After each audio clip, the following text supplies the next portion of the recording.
Howdy, Whovians, and welcome to another episode of Earth Station Who. We got a big one for you tonight. We're going back to the Third Doctor era, and we are looking at the Green Death. Ooh. That's right. We can look at maggots taking over the countryside. Oh, God. I read the book of this one. I've never actually seen this until this weekend.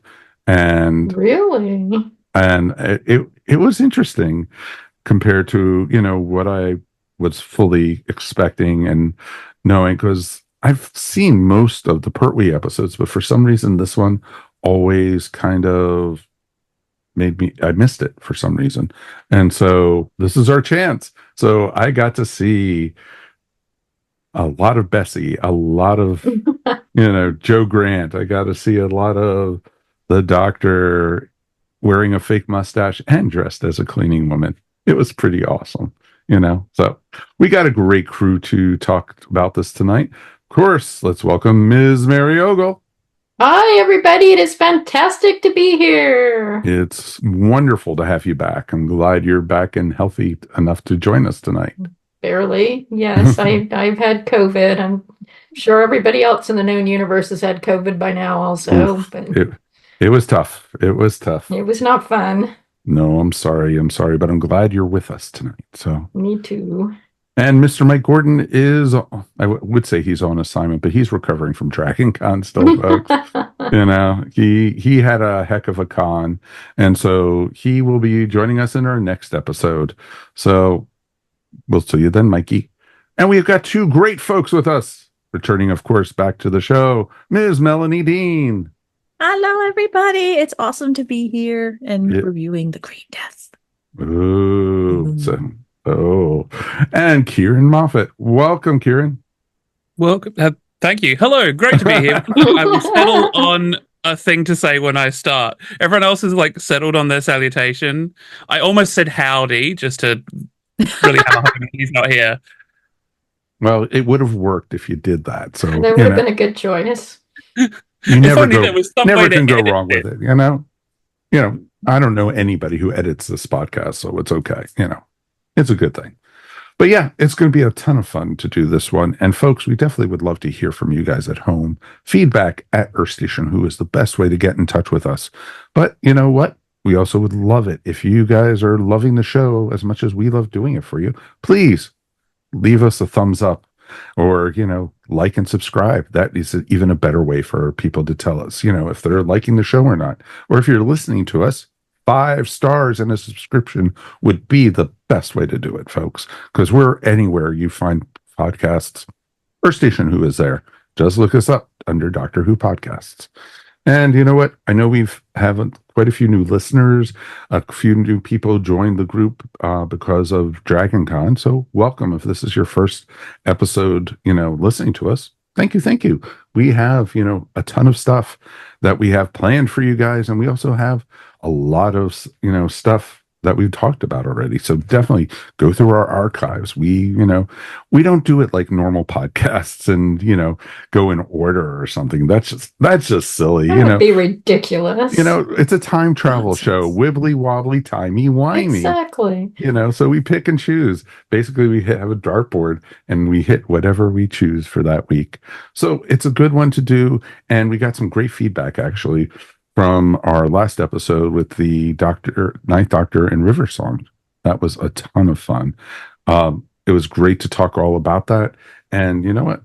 We're going to have a lot more Big Finish coming. I think our next one is going to be the Paternoster Gang.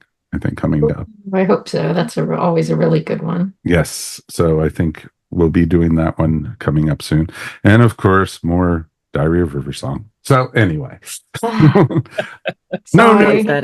new real Doctor Who news to talk about right now. We're recording this on September 8th. I think pretty much any day now, they are going to be starting to film the new Doctor Who spinoff. And, so once we start seeing images, we'll put it up on the Facebook group, the Instagram, wherever we can.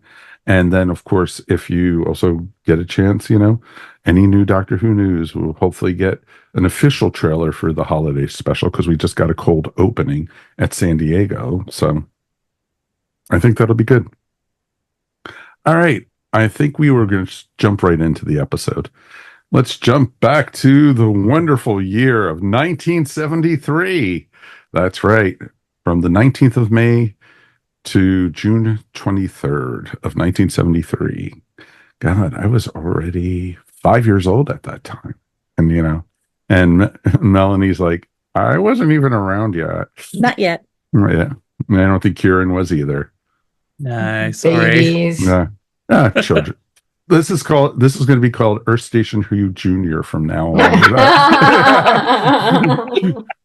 For the episode. But this actually ends the 10th season of Doctor Who. These are the final 6 episodes of the series. And this was an interesting series because it was, of course, the anniversary year, and they did the 3 Doctors. But this was also the year that Roger Delgado passed away. Yeah, very sad. Exactly. And, I could only imagine if he had not passed away, what they would have come up with and everything. I actually know what the plan was if he'd passed away. And unfortunately, I think it probably would have ruined hosting a Master podcast. I know what the plan was for the Master if Roger Delgado had not passed away. And it would have been that the Doctor and the Master were 2 halves of one psyche, and it would have ended in this epic battle inside the Doctor's mind that would have consumed the Master. Because Roger Delgado was getting tired of being on Doctor Who because no one would give him any other work because they just assumed he was going to be on Doctor Who. Oh, wow. Yeah.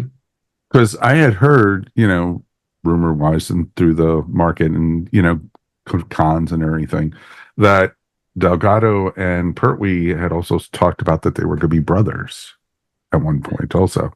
There are so many. At one point, I believe the writer Malcolm Hulke was insistent. Like, he wrote a script where the Doctor and the Master were husbands, and apparently Barry Letts just very quietly glared at him and ripped his script up and just sent him on his way. Wow. I could see that. So for all the Tumblr fans out there, yes, this was an idea all the way back in the 70s. These shippers are so happy now to hear this. Yeah, really. I mean, frankly, they have the husband energy is way more than like the brother energy or the 2 halves energy. Oh, yeah. It's like the way they talk to each other and everything. They actually sounded like spouses. Oh, yeah, I mean, they really had the old married couple vibe going on there. They didn't argue, they bickered. Oh, yeah. They did. They did. And that's part of what was pretty amazing about it. And, there was points in this story that I thought the big bad was the Master. It even sounded a little like him. Yeah, very much so. And so I found it real interesting that we had, a voice who they were calling the boss, and yeah. And so it was just like, oh, okay, I know who the bad was. And then I looked at a timeline and realized, oh, nope. Can't be. So it was interesting. Pertwee was amazing in this story. I'm just going to flat out say it. He gets to be Action Man. Yeah. Right? Yeah, he loves that. Oh, he loves every second of it. He got to do some Venusian Hepketo. Oh, yeah. It's like, old man, I'm much younger than I look. So I like that. And you can see like the 3/4 shots, you can always see his stunt double with the much grayer wig than what his hair. Yes. I noticed that too. I was like, wig is way too gray. What the? And it's a little shorter. Mm-hmm, exactly. And a lot of green screen in this storyline. Too much. Yeah. Badly done. Did anyone else notice that clearly they must have, in like episodes 3, 4, and 4, 5, and 6, there's scenes that are clearly green screened that are meant to be them on the hill. Yeah. That they obviously must have either lost the shots or they must have had to do retakes or something, because they just put a still image in the green screen. Yeah, they weren't even trying. No. Yeah. No, they overused as my friend in TV production, the chroma key, in this. They way overdid it. And it was very obvious. It didn't take away from the story for me because I enjoyed the story. But, let's go around first. We're jumping around and let's get a little organized. Let's find out what initial thoughts of everybody was, other than the coma creating and the green screen. All right, Melanie, what were your initial thoughts on this one? The weird, okay, so I did this way backwards. I've actually listened to the big finish with Katie Manning and John Barrowman of The Green Life before I watched this. Oh. So I did it real backwards. So that's in keeping with our philosophy. Right. So not being organized at all. Yeah. Organization. What are you talking about? What foolishness. Foolishness. So there was like little bits where I would go, wait a minute. Oh, that's not going to be that person. Oh, wait, that's this. And then kind of realizing, oh, it's the evil glowworms. That's all that kind of fun. Knowing that, yeah, it's the 70s, and me and my husband actually just sat there and watched this before we're talking now, so it's very fresh in my mind. I thoroughly enjoyed it. I thoroughly enjoyed the writing. I thoroughly enjoyed the acting. Some of the stuff, there was one shot in particular where even the framing everything, like when Stevens is sitting there and it was like this little, I don't know what this hoop thing was, but they put the camera right there, so he was framed in it. I'm like, there was different parts where, they really came correct, and I just love the heck out of this episode. If we're rating it, this is like a solid 9. This was really good. Yes, you're going to look at the green screeny parts. Yes, there's going to be some parts you're like, that looks fake. Hello. When it pupates and goes into its final form, that was an interesting looking dragonfly thing. But yes. Yeah, it is what it is. Whatever. But the puppets and the maggots were incredible. So yeah, yes. This was phenomenal. I loved it. It was a fun ride. Awesome. Ciaran. You guys really are just throwing darts at a dartboard with these stories, aren't you? Because I don't think anyone just goes, you know what, I'm going to watch The Green Death today. Not because it's a bad story, just because it is such a random one. I love it. So I actually have some random statistics for you.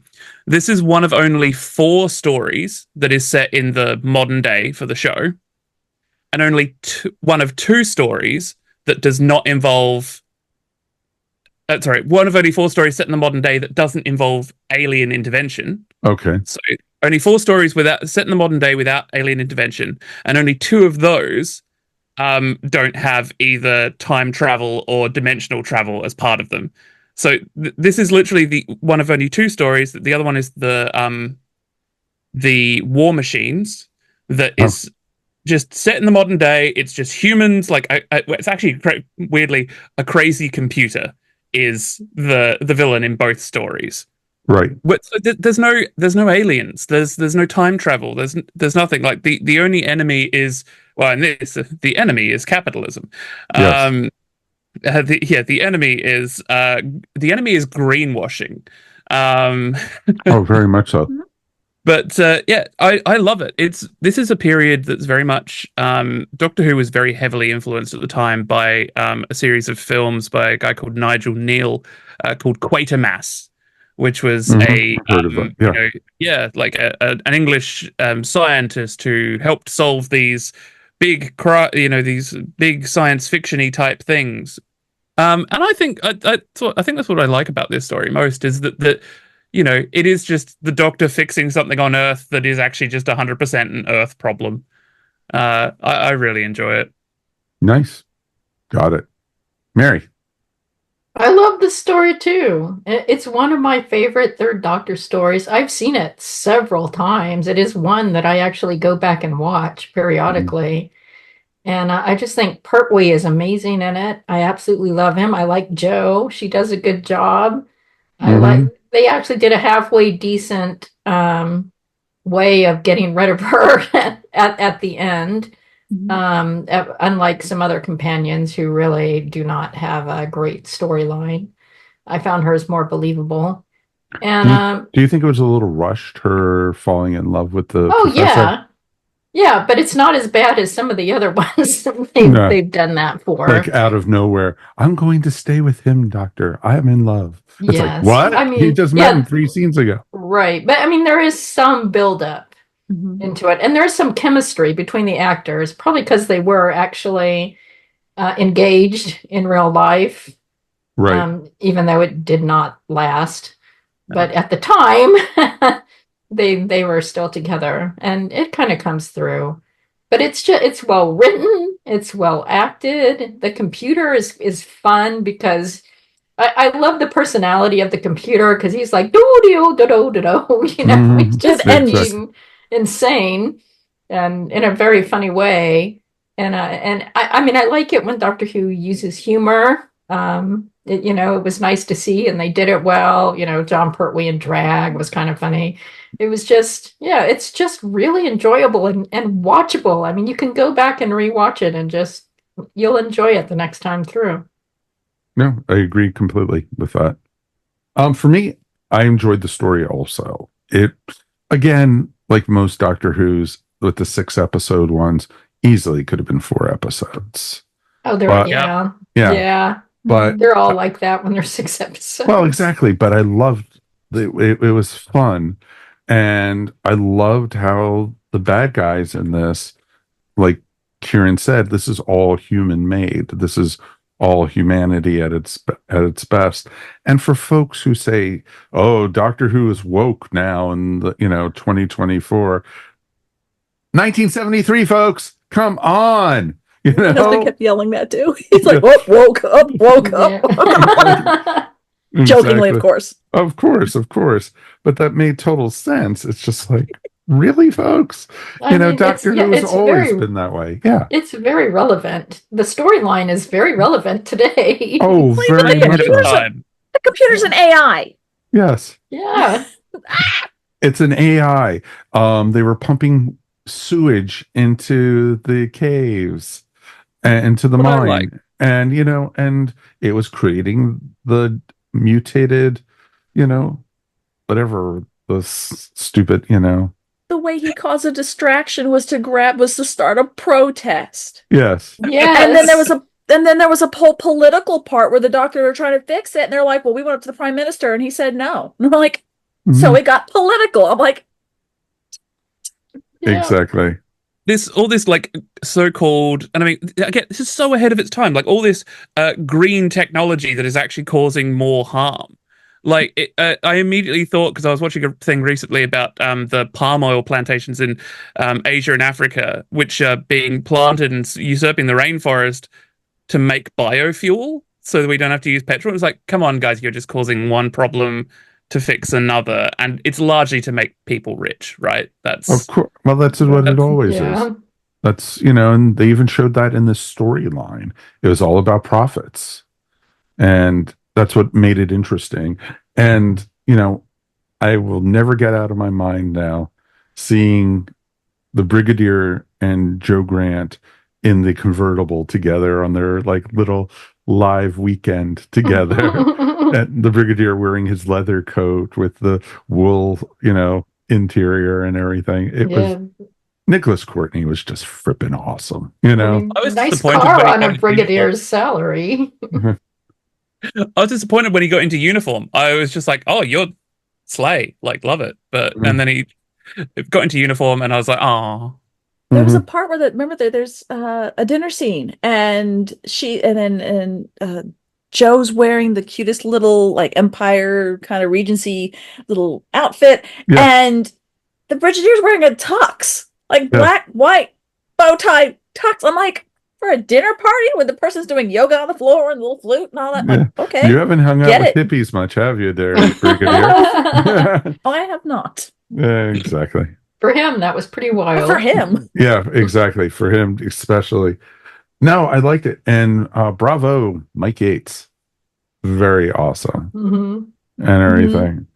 And I was always sorry to see how they finished off with Mike Yates and everything, because I think 2 episodes down is Invasion of the Dinosaurs, and having him turn against UNIT and everything. It didn't make sense, you know. No, it was terrible. Yeah.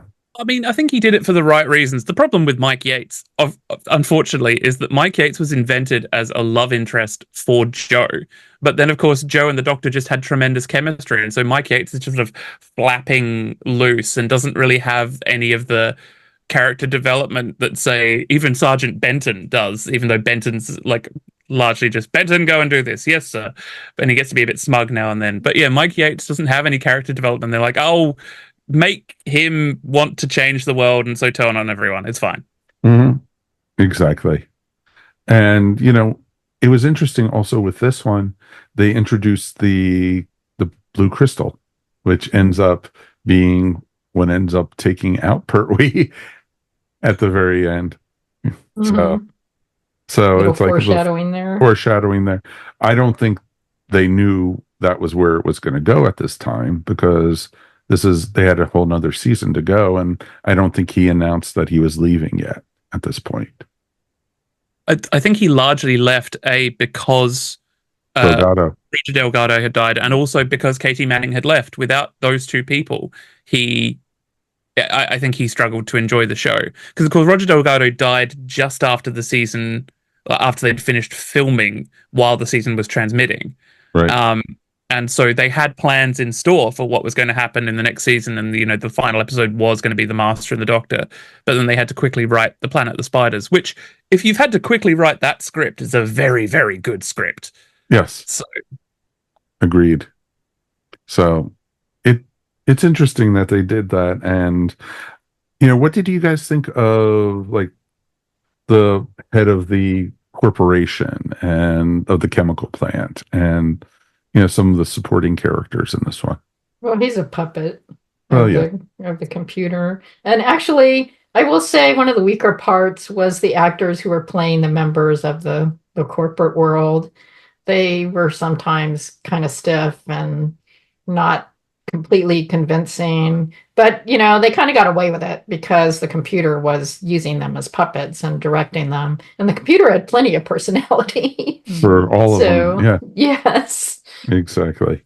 You get a very short, like a very quick line goes by that the computer wanted to be more powerful, and so decided it wanted to be more like a human. So he says, I programmed him to program me.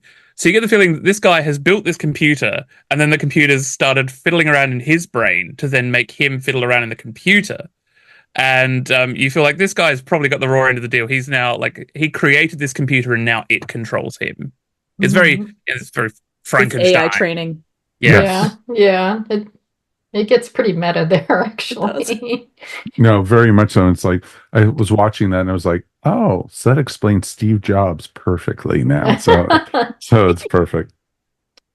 You know, this was it went on a little too long. There were so many running back and forth between, you know, the hippie house, or going then between the caves and the mound, as they called it, and going back then between, let's try to sneak into the chemical factory again. But Doctor, we just escaped there. But Joe, we've got to go back to go. You know, it's just like, no, you don't. You don't. Really, you don't. But I do.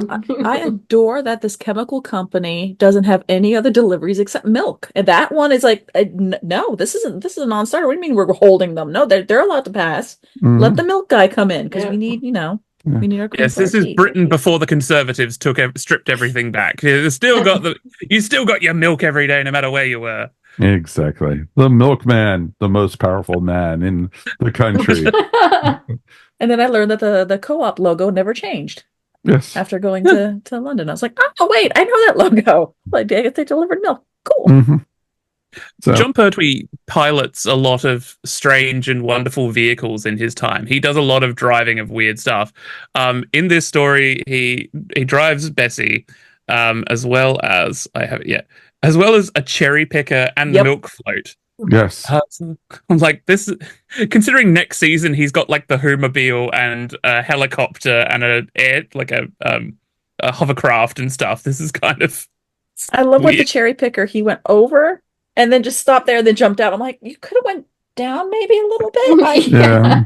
I mean, you had a long arm, and you know what? It's Action. it's Doctor Who. It's Doctor Who. Just remember that. Yes. Oh, yes. Exactly. But, well, Superhero landing. At least it got him over the electric fence type thing. So it was perfect. No, there was a couple jumps. The one Pertwee did from the cherry picker, but then Mike Yates jumping off the side of the building. Yes. It was just like, it's like, oh, he's going to snap his ankle. He is so, No, and he was like, nope. I'm fine. Just crouched. I was like, you're not going to take it by hand and then kind of drop yourself down, then let go. Okay, we're going for it. I guess good on you, Mike. Mm-hmm, exactly. It's like, damn.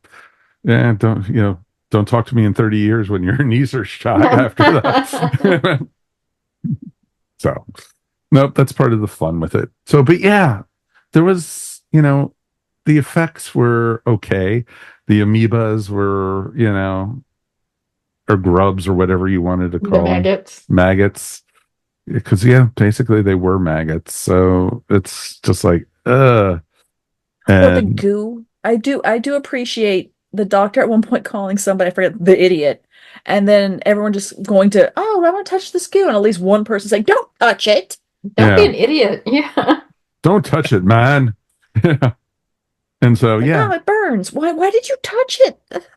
That luminous paint. It really got a good airing, that luminous paint, didn't it? The BBC use it a lot.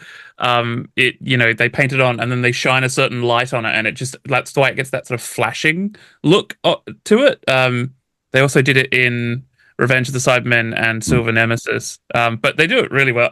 That's the best looking part of this story, when people are slowly going green and they've got this flashing, luminous. Mm-hmm. Yeah, but it's funny as hell when the flashing goes off, and you could see the brown, clay or something they used to paint it onto the folks' arms, and it's just like, that's not right. No. Yeah, you get the idea.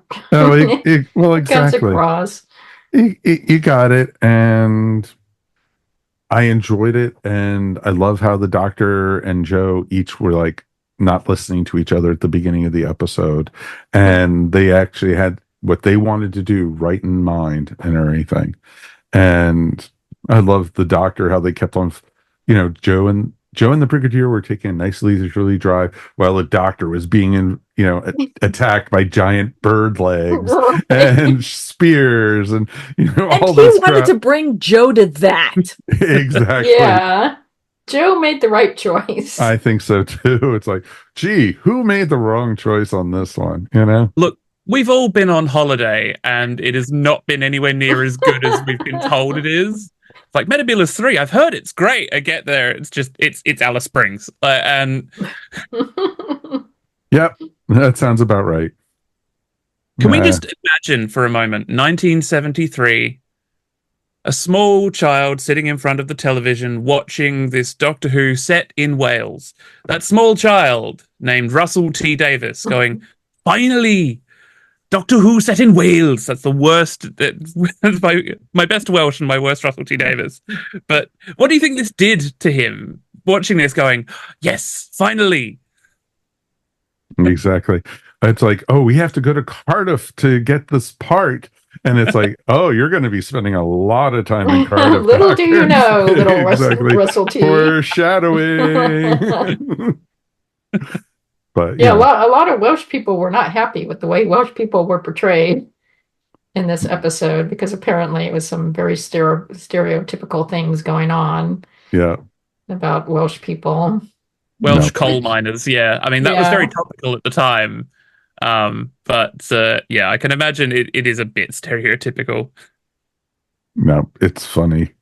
No, it was interesting, and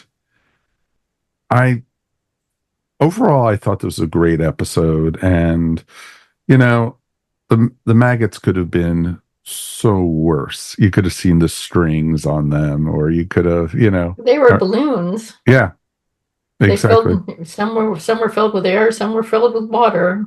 Exactly. And it's they just superimposed the cute little fangs on them. Yeah, the fangs are the little, exactly. It's like, okay, got it. The scene where they're in the slag heap and the maggots are in front of the door. The maggots that are on like rails, and you can see when they jump in through the door, they land on the boards. Yes, and you can I see saw the that. lines where they move along. Mhm. So yeah, not all special effects are as clean as as you'd like. Exactly. It's like, way to go, Benton. You showed where the special effects lines were. It's like, Joe, you've got to jump. It's like, okay. And it's like, there's more Boing. lines. Yeah, exactly. You can see the wood planks underneath them. Yeah. It's like, The dirt actually flies up and off of it. exactly. Right. I love that Yeah. Joe falls in love with Dr. Jones, but he spends the entire episode treating her the way the Doctor treats her. Sorry, I don't want to talk to you right now. Please, can you go make me a cup of tea? And you're just like, come on, girl. You can do Yeah. better than that. That's very typical 1973, unfortunately. Yeah. Which I think I liked when Nancy, when at the end, when the Doctor realizes, oh, the fungus, what serendipity is, and he's trying to make the concoction to make the injectable kind of antidote, and Nancy's just he's like, well, I can't do this because I got to do this, and Nancy's like, I'm sorry, what are you formulating? Oh, I can do that, and she just takes over for him It's and easy. does it. I'm like, get it, Nancy. Yeah, well, it's like, I love it. Nancy literally went, I just don't make the soup around here, which was just awesome. And the Brigadier being like, this is beef. I'm eating beef. This is beef. And she's like, no, it's No, it's a mushroom. fungus. It's fungus. No, and I've had some amazing mushrooms that do taste like meat. It's pretty amazing. You've had some amazing mushrooms. Oh, Yes. I've had very amazing mushrooms. There's a In keeping with the hippie theme. it explains where I am in life right now, so it's okay. There's a kebab place in Adelaide that I go to often. I'm not going to shout them out, but I bite into it. I order it, and it's entirely vegan. I'm like, this is lamb. I'm eating. This is witchcraft. It tastes and the texture is exactly meat, and I'm just like, I don't know how you do this, but I will keep eating it. Oh, exactly. We have a place here in Atlanta. It's called the Slutty Vegan, and it's amazing. It's all plant-based. Everything in there is, and it tastes like you're eating a cheeseburger. It's really amazing, the stuff that they have, and even a cheesesteak, or but it's all vegetarian, and it's just like, okay, I'm a believer. So, it's pretty cool. Does food often make you break out in Monkeys songs? Or? Of course, I couldn't leave her if I tried. So let's go. So there we go. All right. Any final thoughts before we wrap this one up? Any, thoughts about Unit? Anything? The guy throwing the little bombs out of the helicopter. Oh my god, I love that part. Because there's like thousands of these maggots, and he's just daintily throwing one every few It's feet. like, here you it's go. Like you threw like 3. And because when they announced that, the Royal Air Force is coming in to take care of it, in my mind, I have these like fighter jets coming in and just or bombers, like you see in some of these someone's movies. used up the budget. Yeah, Right. exactly. Right.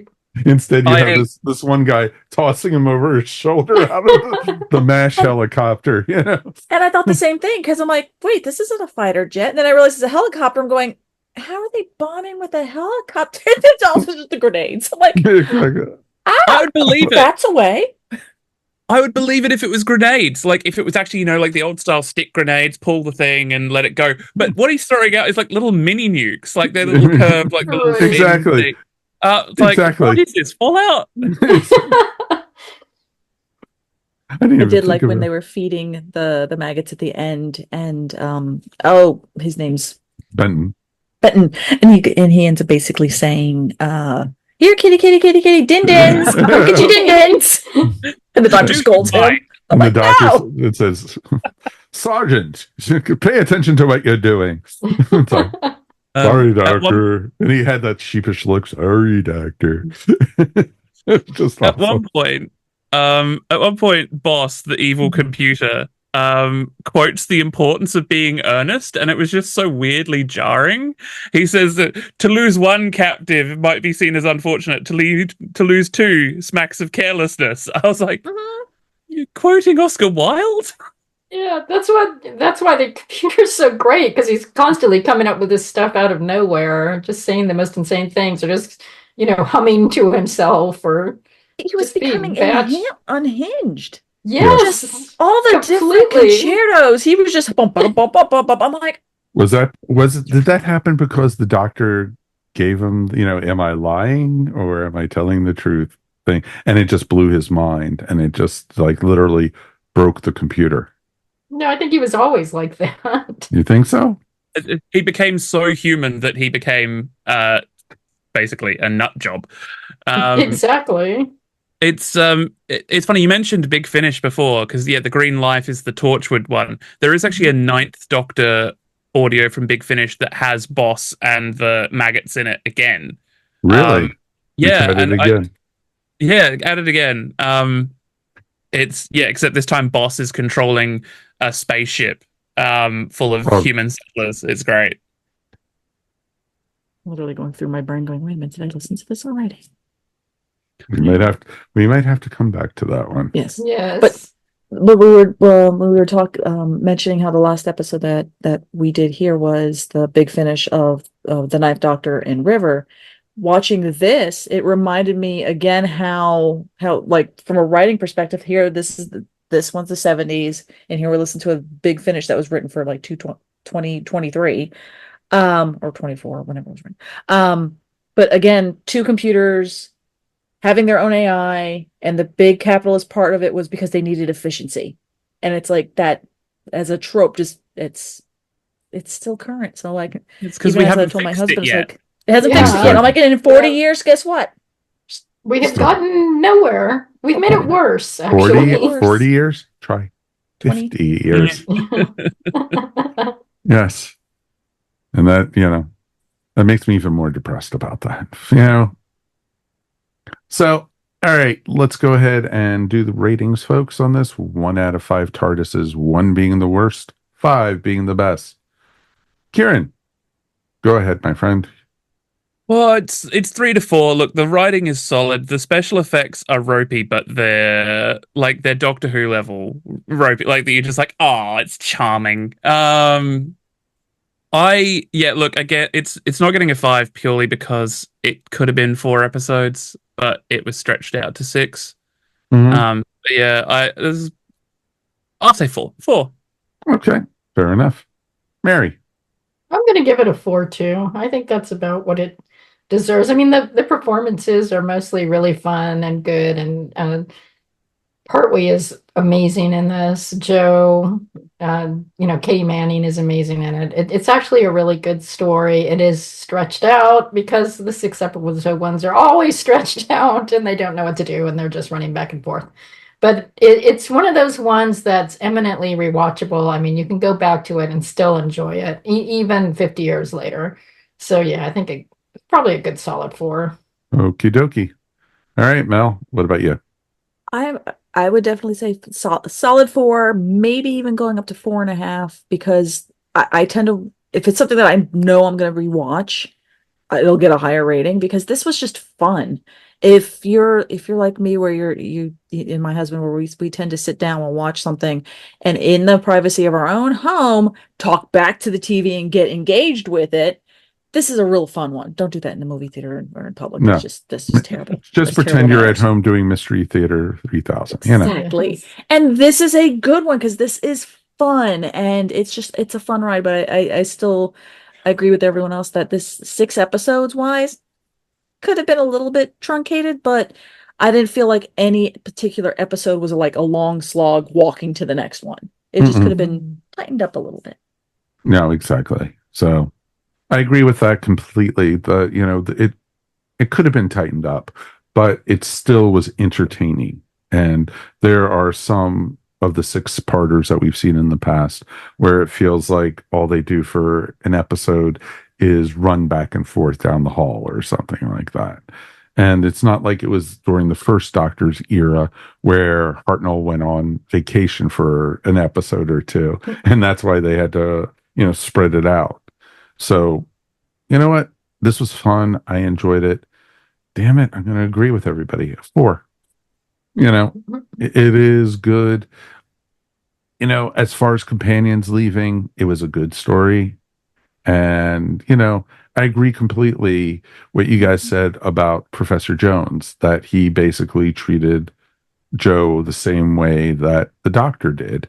And it was funny at the beginning of the episode where she was talking about him and she said, Doctor, he reminds me of you, but much younger.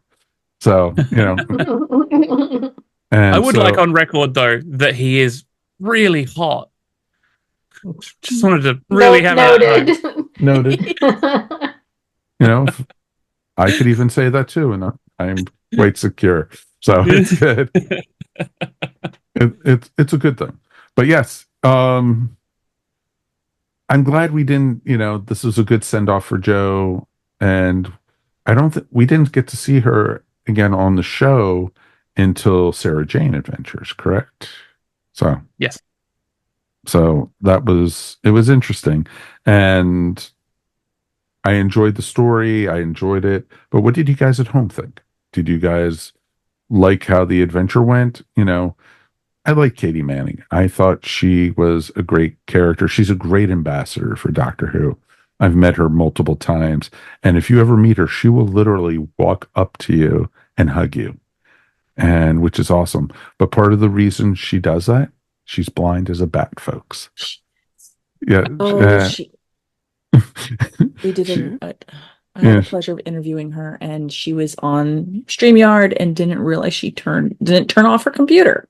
Yeah. And because she's blind as a bat, and we kept hearing her pop her house, and we're like, Katie, then also you hear her curse. Oh, bloody hell, I kept it this on. Are you still there? Exactly. She's a treasure of a woman, the most sweetest person in the world. Completely sweet. And she asks everybody's name. Oh, what is your name, darling? And she's hugging you and everything. And it is awesome. And there are times, because she has really bad vision, and she didn't want to wear glasses on set or anything like that. And all 4 of us are wearing glasses here. That's what you're missing on the video portion, folks. So.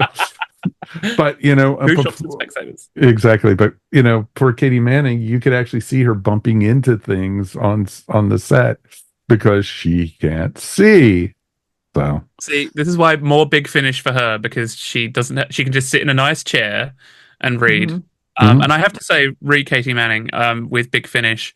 I find that I'm enjoying more her work as Jo Jones as opposed to Jo Grant. Like, I'm liking the character development of her as an older character. Yeah. Yeah.